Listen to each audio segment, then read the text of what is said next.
Good morning to you all. My name is Muhammad Sani Bello. I'm your facilitator for the fourth class, or should I say the third lesson of AI Fellowship, AI Mastery Fellowship. Today we'll be going over Hack Your Research Revolution. We'll be talking about how to use AI for research purposes. Now, as previous ones have been, we'll go over we'll give you a hook first, we'll then learn what's core principle, we'll practice, then we'll apply what we learned, and then we'll then proceed to the next level. Now, Hackset has been doing a lot of programs for a very long time. We currently have over 1,270 plus members, and we've created and done almost 20 plus projects.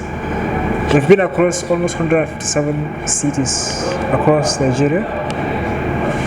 You can follow us on our social media tags and handles. Tag us whenever you post an AI content you generated based on the content of this course, and the best contents will get some branded swags for free. Now, the table of contents of what we'll be covering today will be the old way versus the new way. That's how research has been done before, and then how it's currently being done. We'll then do a simplified version. We'll then do a deeper dive. Then we'll talk about the smart prompt framework for research, just like we did with the prompting design for the previous session. We'll then do a tool spotlight, specifically Perplexity AI, one of the best AI for research, for research actually. We'll do a quick start guide, and then we'll do a research rest challenge. We'll do a fact-checking challenge also, and how you as a user has a critical responsibility in doing just so. Then we'll do a verification checklist. This will explain like framework, the study material generation, source discovery, and then comparative analysis between two subjects. We'll do a practical exercise, that is building you a fact sheet, and then we'll talk about common research pitfalls, and then the takeaway, and then we'll discuss about what's going next. Now, a pop quiz question I want to start with first is, say for instance you have a school project that's due tomorrow on sustainable energy solutions, and you just started. Now, A, do you panic and pull on an all-nighter, click it through 47 tabs in your browser, trying to find a solution, trying to find a relevant topic to write? Or B, will you ask AI to give you a structured summary with sources in 5 minutes? Then spend your time actually thinking and writing. If you pick B, you're about to learn exactly how to do that. Research used to be drowning in information. Now it means directing an AI assistant to bring you exactly what you need, verified and organized. Welcome to research without the pain. The old way versus the new way. Now, the simple version is traditional research, how we usually do it using Google before. You search in Google, you click, you read, you take notes, you then search again, do repeatedly, keep on doing the same thing over and over again. Sometimes you may get distracted, you may even forget what you read, you will repeat again. It's very slow and unsustainable actually. Now, the AI research method, you ask specific questions, and then you get structured answers with sources. One thing about the AI Perplexity we'll be talking about later on is whenever you ask for a topic, it ensures it has a verified source for that topic, content is actually given. So it's one of the key functions of that specific model is it doesn't hallucinate. It doesn't create fake answers out of thin air. Whatever answer it's giving you is actually grounded by a source out there, and it will actually provide the source itself. Now, here's a deeper dive. Now let's use an analogy. Imagine you're looking for a book in a massive library, the traditional library we are used to. The old way is, well, the analogy, the old way of the analogy is, that's the traditional Google search. You find a librarian, he hands you a map of 50 highlighted areas where the book might be. You may tell the librarian the kind of book you want, and he'll give you a highlight. He doesn't actually know specifically where the book is, but he knows based on the kind of book you are asking for, he knows the area you'll find those books. Now you end up walking around collecting possibilities, reading chapters, previews, taking notes on the scraps of paper. By the end of the day, you'll have the information you're actually looking for, but you spend a lot of time before getting that. Now, the new way, that is the AI-powered research, you tell the librarian exactly what you need. For instance, I need chapters 3 and 7 from that book, that specific book, but explained like I'm new to this topic, with page numbers so I can cite them. This is specifically useful, especially when you're writing research papers. Now, the librarian, in this case, that's the analogy of the AI itself, it brings you a summary and points you to the original sources for verification. And it will be done in actually a few minutes rather than having to sift through the entire library yourself. Now, this is about laziness. Of course, there's a misconception that using AI for research is actually laziness, but the reality is you're just leveraging AI for the mechanical parts of research. You can spend your time focusing on actually the real subject matter itself, that's thinking about it and explaining it more, rather than having to sift through the entire library, reading multiple contents and actually be related to what you're actually looking for. This basically analyzing and then synthesizing and what you read into forming your own personal conclusions. That's actually more structured. Now here's how AI transforms each research stage. The question framework formation. Instead of guessing good search terms, you ask AI conversationally. I'm confused about, for instance, how vaccines work. Explain the basic mechanism and why some people debate their safety. The AI clarifies your own thinking first. Now, information gathering. Tools like Perplexity AI, they search the web, pull relevant sources, and then synthesize them. So instead of pulling 10 articles to read, you get one coherent summary with citations of that specific subject issue. And there's the comprehension. You may get stuck on jargon, but you ask AI to explain this like I'm 12. Or use a sports analogy. Say for instance, you understand football more, you can tell the AI to explain it like a football match. It's like having a tutor who adapts to your level of your understanding immediately, regardless of how weird it may seem. And then there's the organization. AI can take your scattered notes and create outlines, flashcards, and even quizzes or study schedules. Now, you may be given, sometimes at school, you may be given a handout. Maybe the handout may be coming in multiple copies actually. Or should I say, the lecturer can give you handouts but unstructured. Maybe one of the handouts will only cover 3 to 4 pages in one handout. He'll give you another one, cover 10 pages, and that handout will have about 40 pages, but he'll over cover 10. And he'll give you the entire material and tell you to read it. Now, with AI, you can actually specify, you can give it those handouts entirely, and then tell it exactly what the lecturer has taught you guys in class, which is exactly what he will use in his examinations.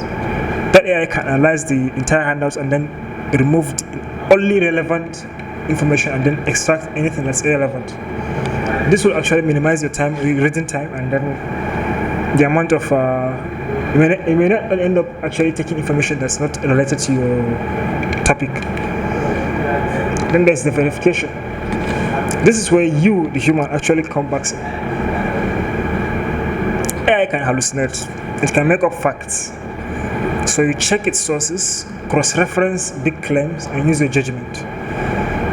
This is one of those very important moments of where the depending on AI entirely is actually very dangerous. Now, by you having to verify whatever work AI gave you, that's if you say, for instance, you asked it a definition of a term, it gave you the definition. You as a human should actually verify where that definition actually came from, because whatever information is available out there in the world definitely has a source. So you as a human needs to verify that and make sure that information is actually grounded by a solid source. The AI sometimes can just make up facts to fill in the gaps, especially if it doesn't have full information regarding that issue. Now, the AI accelerates research, but accuracy depends on you actually. Now, think of AI as a research acceleration lane,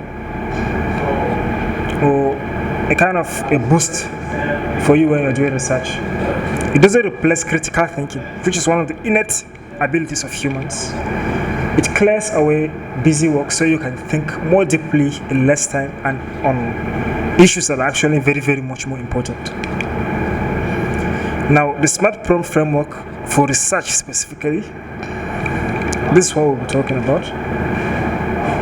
Now, if you remember Worksheet 2's formula, it applies doubly here.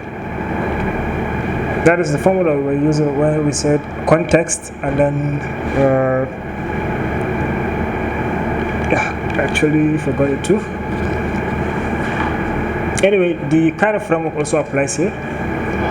Say for instance, this is just a template prompt. I'm researching a specific topic.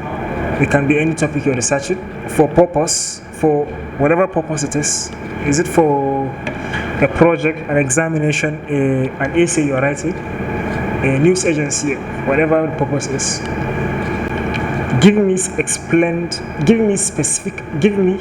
Then specify the type of output you want. Do you want it in a single page format?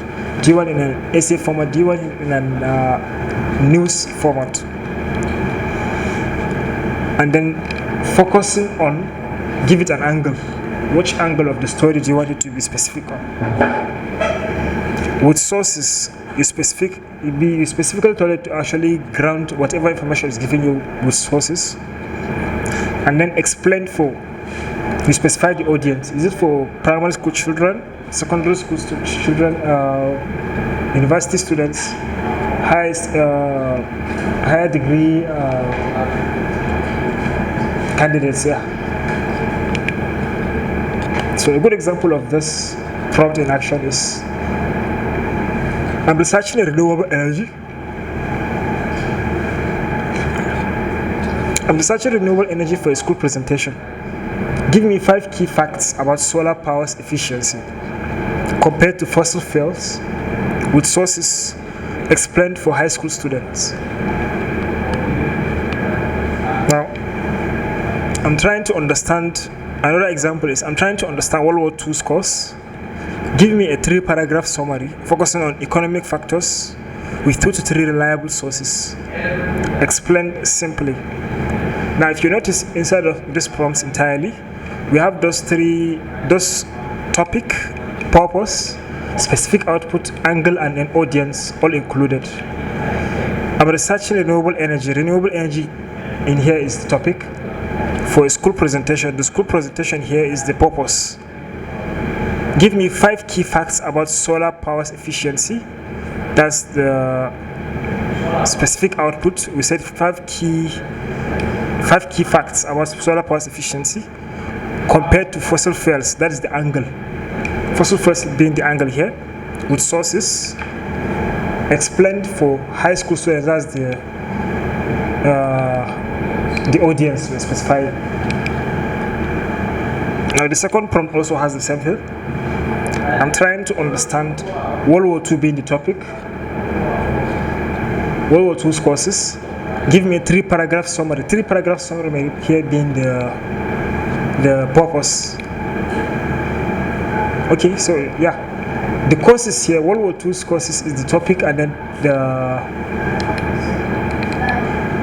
the purpose itself. Yeah, they said give me a 3-paragraph summary, which is the output format. focusing on economic factors, that's the angle, with 2 to 3 reliable sources, explained simply being the audience, simplified.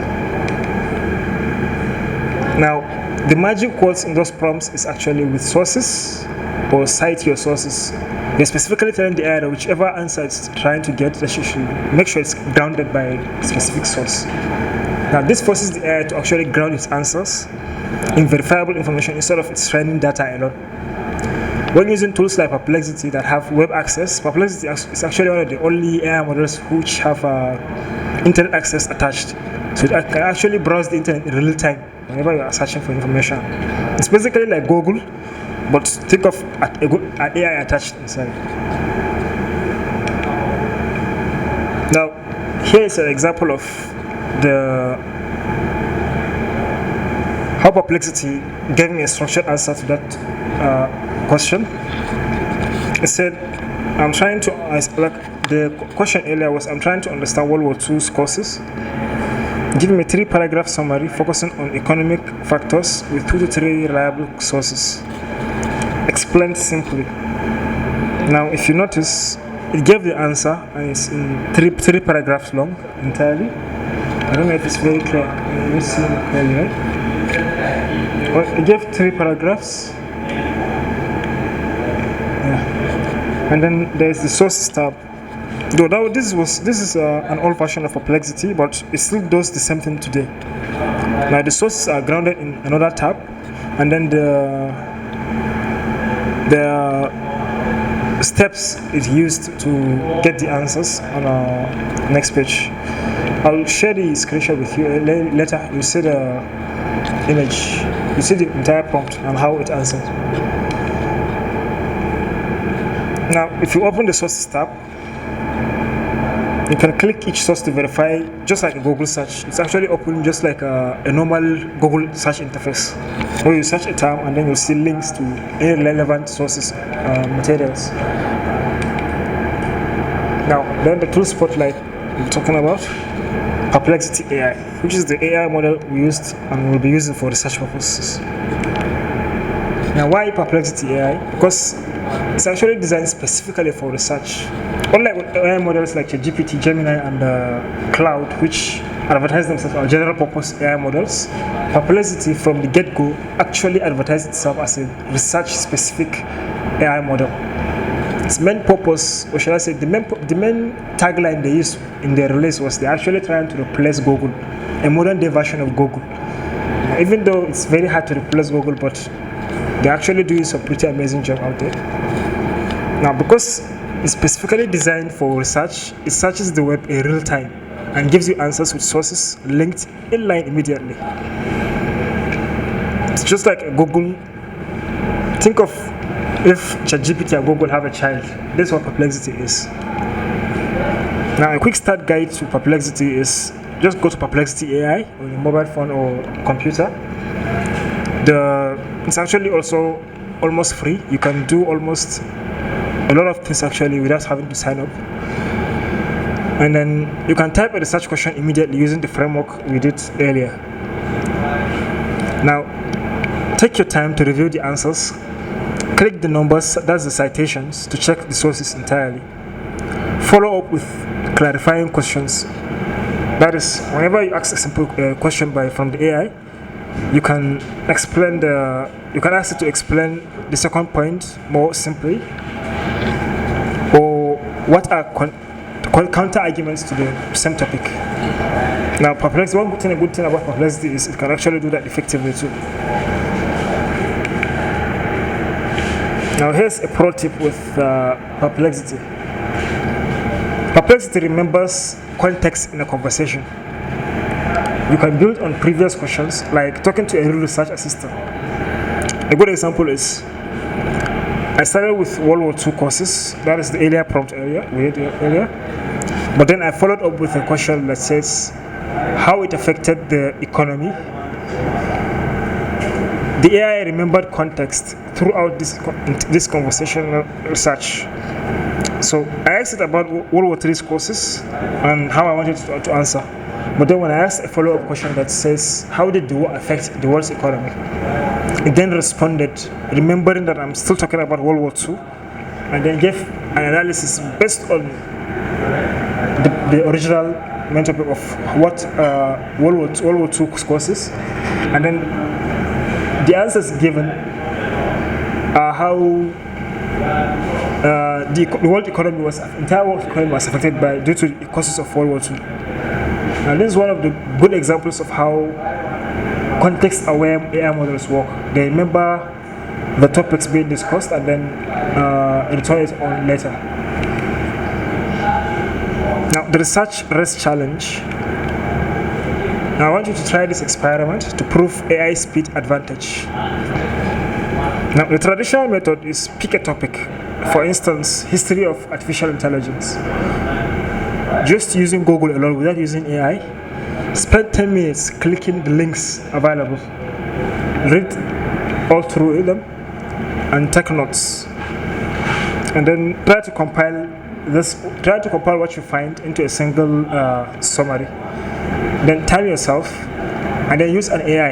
Ask Perplexity the same question, but make it more broader.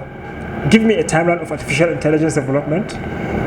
This is an example of the prompt you should ask Perplexity. Of artificial intelligence development from 1950s to today, focusing on major breakthroughs with sources. Now, with Perplexity, the amount of time it will take to, let's say for instance you spend 10 minutes with Google trying to find relevant sources and then you having to refactor everything into a single format. With Perplexity AI, you actually can do that in 5 to 10 times faster speed. That's basically on almost a minute or half with Perplexity AI. And you get the same kind of results, the same sources, in fact with even less effort being put into it. Now then the fact checking. Your critical responsibility as a researcher yourself. The non-negotiable truth is AI can confidently lie to you. That's one truth about AI models. It can confidently lie without it actually knowing it's lying. Because as we all know, computers don't actually make mistakes. We humans do make mistakes. So if we feed a computer a mistake, it's actually bound to use that mistake and then feed us back again. So there's a possibility that during its training, the AI model trainers used filler information. So for instance, they have a sentence that says, this is a cat, but then the IS is missing. Now they can just tell the AI to actually fill in the is with something relevant. Now, think of that same kind of example, but in a larger scale. You may ask an AI a question that's expected to return a full paragraph length of explanation, but because some of the contents inside those paragraphs have not actually been included in this data, so it will actually just use filler information, just it's kind of an algorithm. You just use a pattern that will actually fit and make sense to it will make sense to it actually. But you as a human need to actually verify the work and make sure it's actually grounded. If you rely entirely on that AI sources entirely, you're actually bound to get information that's not actually correct. Sometimes you even actually make up sources itself. Now this is basically called hallucination, and every single AI model out there are actually doing this. Though with the new AI models nowadays, the rate of hallucination is actually reduced, not like it used to be a year ago or 2 years ago. Now this is a verification checklist we compiled. Now check the sources. If AI cites Smith et al. 2020 for instance, you need to verify does that paper actually exist. Click the link it provides. That's even if it's Perplexity AI, click the link. It will redirect you to that exact page. If that page does not exist, that content is actually invalid. There's cross-referencing also. If you are researching something important, verify key facts with 2 to 3 sources. Wikipedia, for instance, make sure that anything important actually will have multiple sources eventually. That's how the internet works. So if a material has only a single source, there is bound to be an error inside the material itself. So whenever you try to cross-reference your research topic or maybe a content you get from AI, try to make sure that you find at least 2 or 3 sources that actually cite that same kind of example. Now, Wikipedia is one of those places you can find relevant sources actually, because any information on Wikipedia is actually grounded by a source by default. Then you can check the official websites of the source itself, or news outlets. Sometimes news agencies actually publish the social information, and the news agency itself can be referred to as the source of that content itself. And then there's the sniff test.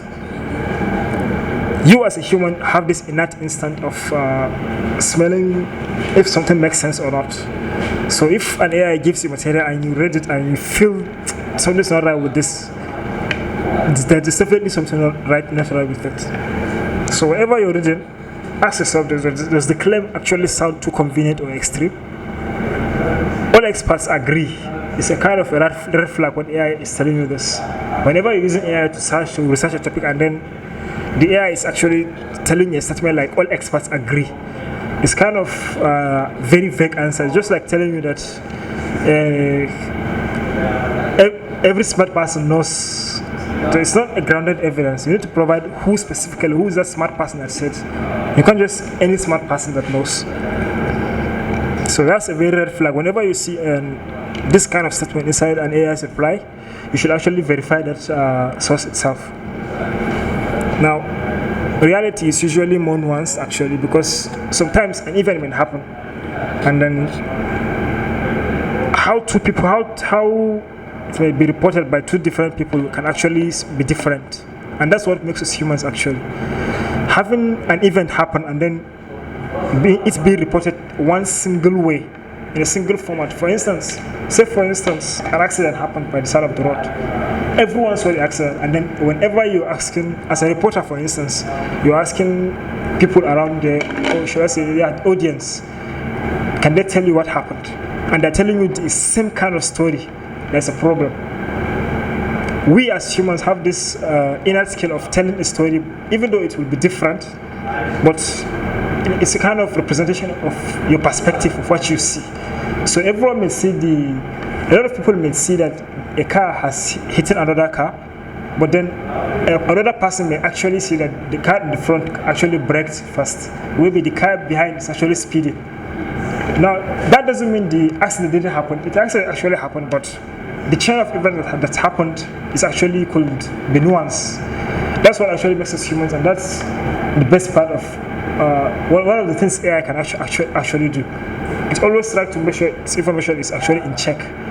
When we humans have a way of telling stories, even though it's the same event, the story may differ based on the perspective of how you perceive the event and how it occurred.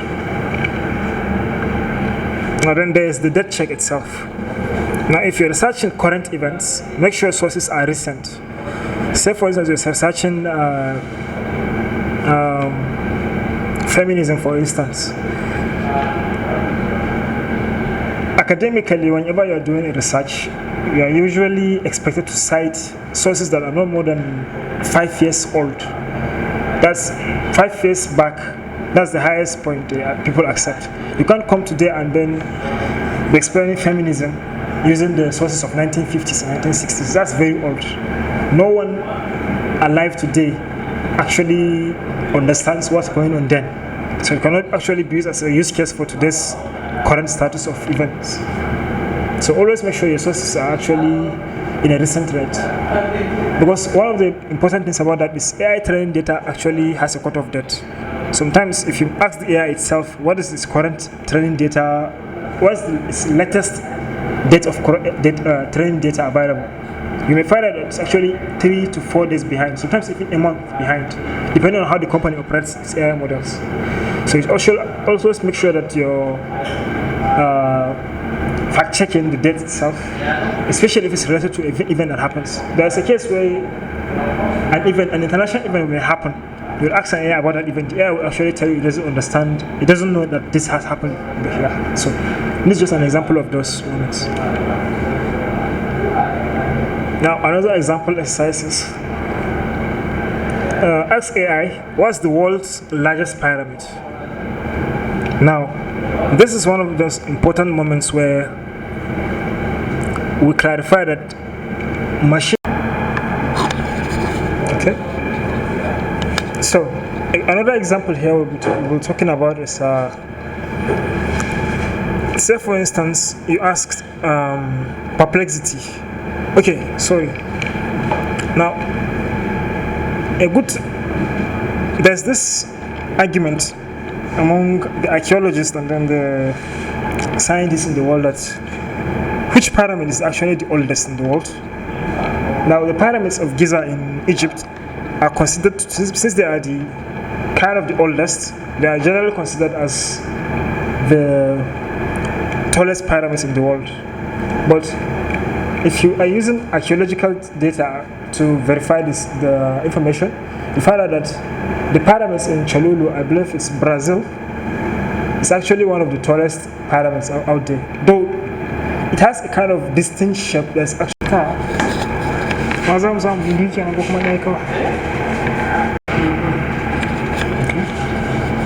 So, we're talking about examples. Exercise using asking Perplexity AI what's the largest pyramid in the world. Now, with Perplexity AI, the answer it gave is straightforward. The pyramid of Cholulu is the largest. Now, if you did a Google search of what's the largest pyramid in the world, you find with Google there's a lot of argument actually. There isn't a specific answer which is the largest or the tallest. People are actually going back and forth. Now, you can see that the AI specifically is choosing one side of the story without representing the other. Now, that's one of the problems with AI when it comes to research. Sometimes it only tells one side of the story.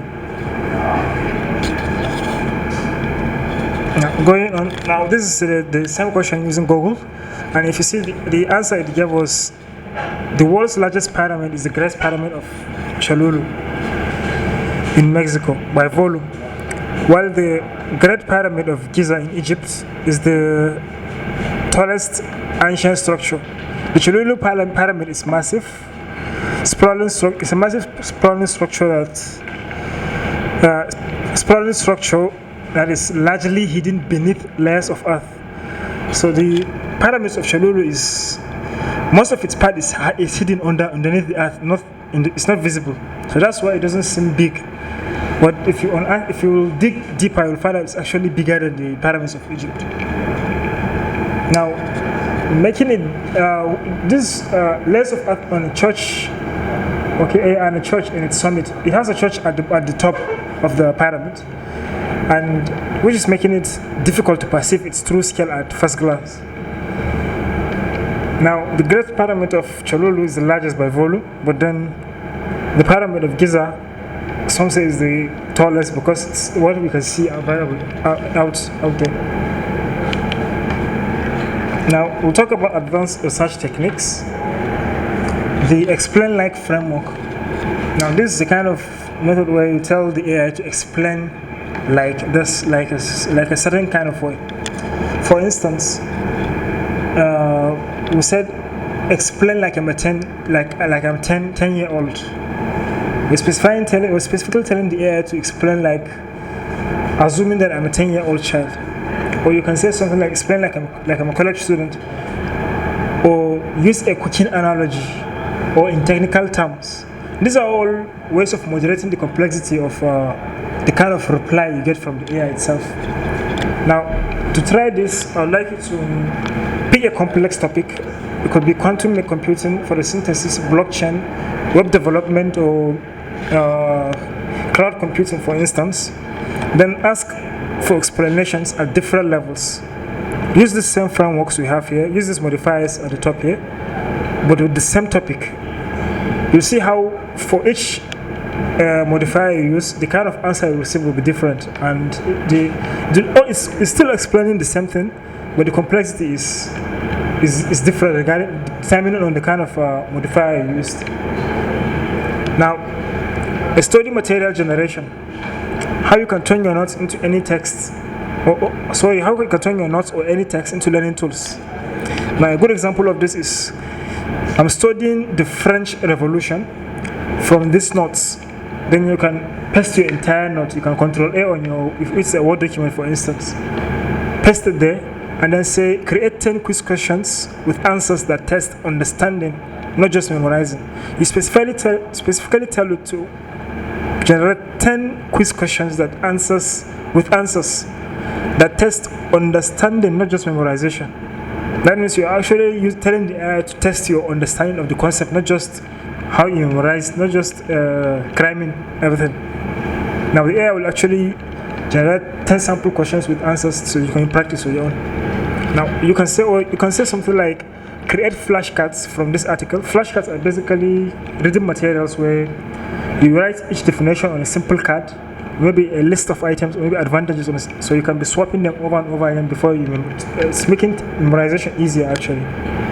Now you can say create flashcards create flashcards from this article. Now you can copy an article and paste it there, and then say front should be a concept, back should be a simple explanation. Now the AI will actually generate the flashcard itself, and it will help you learn faster. Now to explain, like sorry, we did this.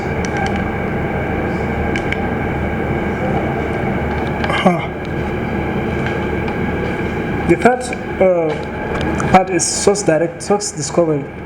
Now this is how you use AI to find what to read next. For instance, I'm researching climate change solutions.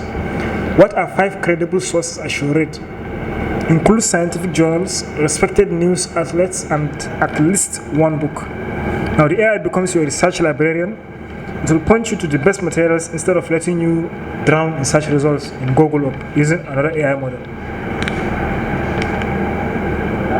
Now there's a comparative analysis. Now this is where you give 2 examples and tell the AI to actually compare those samples and generate a kind of table of comparison between the 2 items. For instance, you can say compare solar panels and wind power across 3 factors: cost efficiency, environmental impacts, scalability, and present it as a table. Now you can say do the same thing with, let's say for instance, you can tell the AI to give you a comparative analysis between a slipper and a sneaker shoe. You can do that. Between, say for instance, MTN and Glow. You can do that. It will give you a comparative analysis based on the available information out there. Now I asked for a comparison table and got this organized breakdown in seconds. It would have taken me at least 20 minutes to format it manually, but the AI already did the table itself and made the comparisons entirely. Now a practical exercise will do this. This is a build your fact sheet. Let's put everything together into a single test. Now, choosing a topic you're curious about could be anything. Now choose a topic you're curious about. Now it could be the history of jazz, for instance, how vaccines work, the psychology of procrastination, the independence of Nigeria, for instance, or Nigeria before during the colonial rule, or maybe slavery in Africa. Any topic you choose.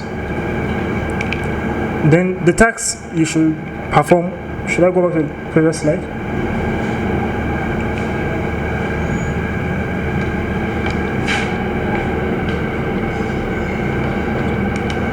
Okay. Now the task you should perform is write a research prompt using the framework we did earlier. That's a topic, purpose, the output, the angle, and then audience. Use Perplexity or ChatGPT to gather information, but always make sure you're grounded by sources. Verify to trick your facts by checking sources manually. That's using the Google. After the content presented to you by Perplexity or ChatGPT or any AI model you used, use Google search to actually verify those sources manually. Create a simple 1-page fact sheet with 5 to 7 points, 2 to 3 images at least. You can generate this we'll do image generation later on, or find free ones. So free ones, that's sources listed at the bottom.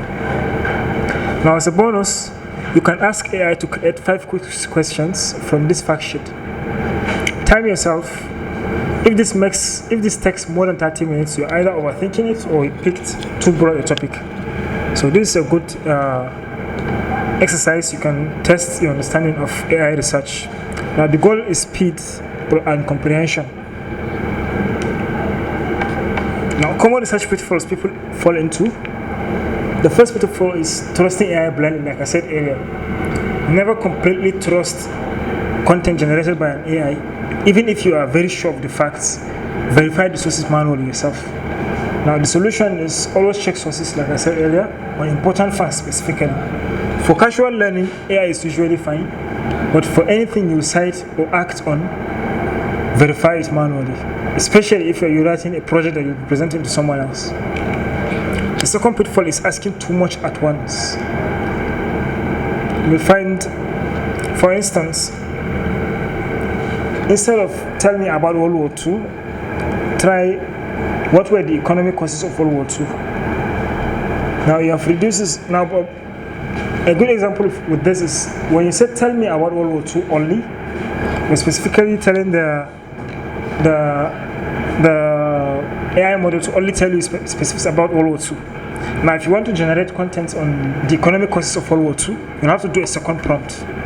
Now, by compiling those into a single statement that reads what were the economic causes of World War II, you're making the AI tell you the economic causes of World War II, as specifically telling you about World War II and then telling you the economic causes of World War II at the same time. So you're basically hitting about with 2 birds with 1 stone. Yeah, instead of you doing it one after another.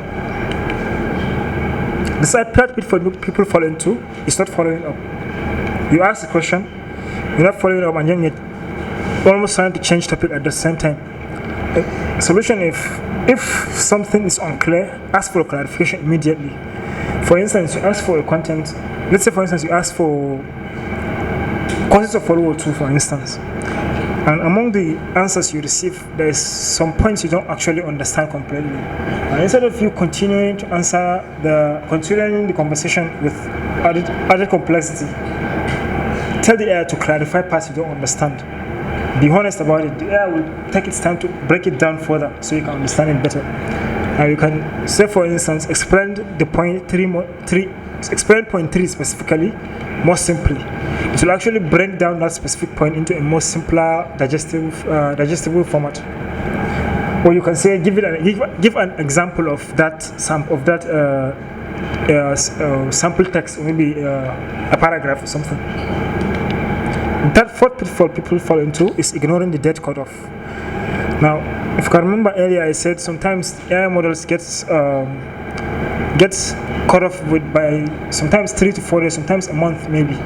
So always verify, always wherever you're searching for, especially when you're dealing with current information, ensure you verify that its latest data, or should I say, the latest data it has covered that information or has that information covered in its data actually. Because if there is no exact date or source behind that material, it may actually hallucinate without you understanding. So you may use filler words that are gibberish without you understanding, because you'll be thinking it's the same content. You just take it and use it. Now, tools like manual tools like Google Search actually help you do that, and then Perplexity can help you verify the recent sources, because again, it's an AI model integrated with a search engine in it. So the key takeaway for this is AI transforms research from a time-consuming scavenger hunt into a targeted, efficient process. So it will take the amount of time it takes you to Google a term or maybe a subject matter. That time will be drastically reduced when you're using AI to do the same kind of research. Now, you can also use it to gather and organize information quickly, adapt explanations to your level, and generate study materials. But always verify important facts yourself. Don't rely on AI's own reply of your material. Now, the combination of AI speed and your critical thinking, put this into, or should I say, mark this very well. The combination of AI speed and your critical thinking creates a research superpower that makes I don't know where to start, a problem of the past. So AI alone cannot actually help you do anything, but your critical thinking and your AI research skills will make you be able to actually perform research on any kind of topic. Even you can perform research on quantum mechanics, even if you're not a science student. But learn how to make the AI do the work, and then think about the process itself. Whenever you don't understand a term, ask the AI to break it down and then move forward. Now, what's next? We have learned to communicate with AI in workshop 2 and extract information from it in workshop 3. Now it's time to create AI in workshop 4.